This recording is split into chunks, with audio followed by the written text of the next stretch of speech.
Hello again. Do you guys remember like when Nintendo made Mario Maker tutorial videos on how to make a good level? And one of those videos happened to be a thwomp that just comes out of nowhere and kills Mario, and Nintendo was like, please don't do this, it's not good level design. And the community just reacted to that by saying, shut up, old man, you can't tell me what to do, yo! So that's what we are going to talk about today.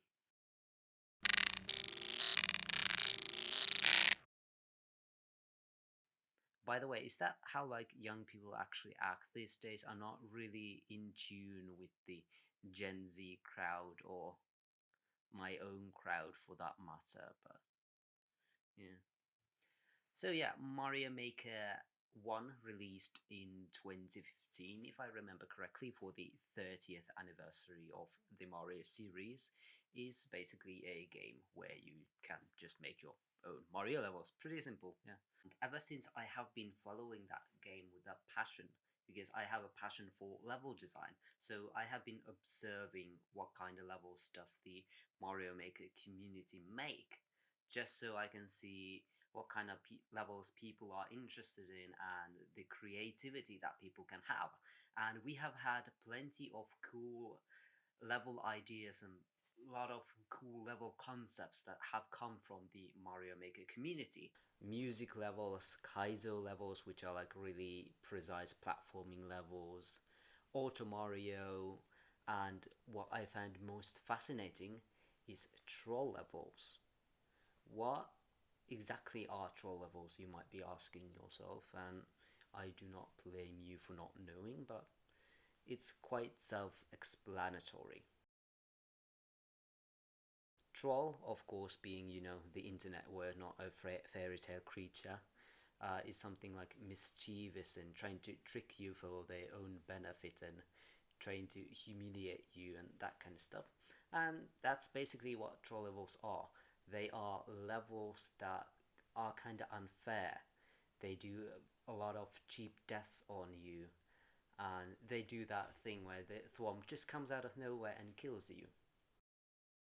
It is kind of like in literature studies. If you study writing or are interested in writing, you will eventually come to this term called the unreliable narrator. Basically means that the person who is telling you the story might not exactly be the most trustworthy guy out there. And I think this is kind of similar with what is happening with troll levels. They have an unreliable level designer.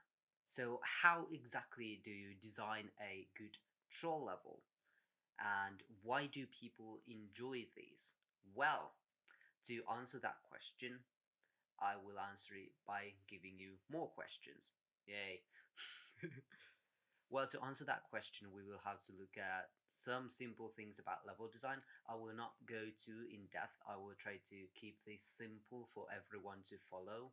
So I will give you like a few questions that a level designer needs to answer when making a level, and then try to explain what a unreliable level creator would do in this situation, and also why people enjoy these troll levels at the same time. I'm gonna cover that too. So the first question is, what are your goals for this level? You can try to teach them something, teach them a new mechanic, for example. You might want to deliver a narrative, the player to feel something, feel happy, feel empowered, feel anxious. And in the troll levels case, the player wants to feel a bit amused, a bit annoyed, not too frustrated, but also interested on what is going to happen. Also, for teaching in a level, this is something troll levels can actually take advantage of, because if they teach you that this mechanic works in one way, they can flip the script later and have the solution to their puzzle be different this time. So that is something very creative I have seen troll levels do, and they sometimes completely flip the script by having like the goal of the level at the very beginning. So the player has done like the whole level for nothing. And that is how creative troll level creators can be. And that is very fun, makes you laugh at yourself, makes you feel amused, even though you were kind of ridiculed. Level creator should have as their goal to make the level still fun, of course, make it engaging. We will talk about that later. But the main goal that the level creator should have is to enhance that, yeah, this is unreliable, but this is all for fun. And when you do this, and when you have a level that is dedicated to this unreliability, then the gameplay becomes more solid and you understand kind of the vision of what is intended with this level, and then it becomes more acceptable. Like, if your whole gimmick for making the level is to be unreliable, the player learns about that quickly. The player accepts it, and okay, yeah, it doesn't feel as bad when you die. And it's kind of a similar thing, you expect to die a lot in Dark Souls, or you do not expect a lot of narrative elements from a traditional Mario game. It's what you expect. And troll levels are an experience that is tailor made to have unreliability and being tricky and having a lot of cheap death. Next question is, what is the player thinking? A lot of game design is just based on psychology. You need to think about what the player is actually thinking in specific moments of your game. If they come across a path that splits into two, where would they more likely go? What will they try to do when you put some obstacle in their way? So, by looking at how the player is thinking, you can kind of predict their next move. And in troll levels, you can very much take advantage of this by placing something unexpected there, placing a thwomp or something falling on you and killing you, that kind of sort of deal. And the last question here being how to keep the players engaged. Of course, you want the level to be fun, you need to have the players keep on playing. So, how can a troll level that sounds very unfair, very unappealing, how can they keep the players actually playing the game?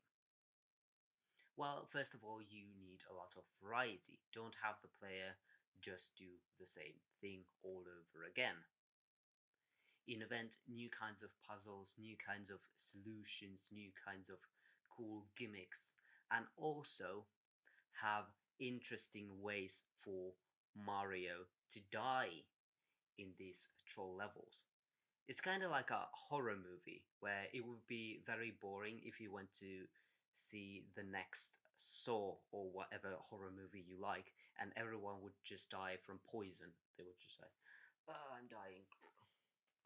But if you have mixing like very interesting deaths, like two people get decapitated and three people explode and one gets stuck in a lawnmower or something cool like that, that makes the movie very more exciting.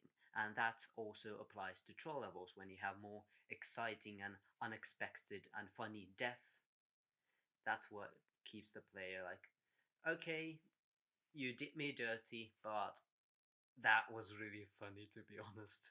They can't be mad at that, you know? So you have to be clever and give them a lot of variety, try to trick them in clever ways. And also, you need to reward them also, not just punishing. A lot of what I have been saying sounds just very punishing to you, but you also need to reward them occasionally. The reward can be like a room with a solution to a puzzle, like, hey, you might actually want to go here, or maybe a power up, or a checkpoint, or just the end of the level. So, in conclusion, why are troll levels fun and why I would still consider them to be good level design. First of all, they are a very unique experience that is dedicated to the unreliability. It's its theme, basically. Unreliability is the theme of the level. Also, while it might first sound appealing, it later kind of becomes the charm of the troll level. That is the main point. And if done well, it can be really funny, it can be really endearing. And yeah, you never know what is going to happen next. It makes you laugh and it's very unexpected. There's a lot of cool new stuff that you didn't even know was possible. So that kind of thing keeps you going. Yeah, I think this is a very interesting topic of kind of having this unreliable level designer, and I want to know what you guys think. So please put your comments down below. And while you're at it, please remember to like and subscribe. Share this video with your postman or your roommate or your refrigerator. I do not care. Share this video to everyone. I want to hear a lot of opinions. I want to start a discussion. And yeah, like and subscribe. I'm new to this YouTube stuff, so I really do appreciate it. But yeah, I try to post videos every week, so if you are interested in hearing me talk about game design, game companies, or different game franchises, please subscribe, please like this video, and I will see you guys next time.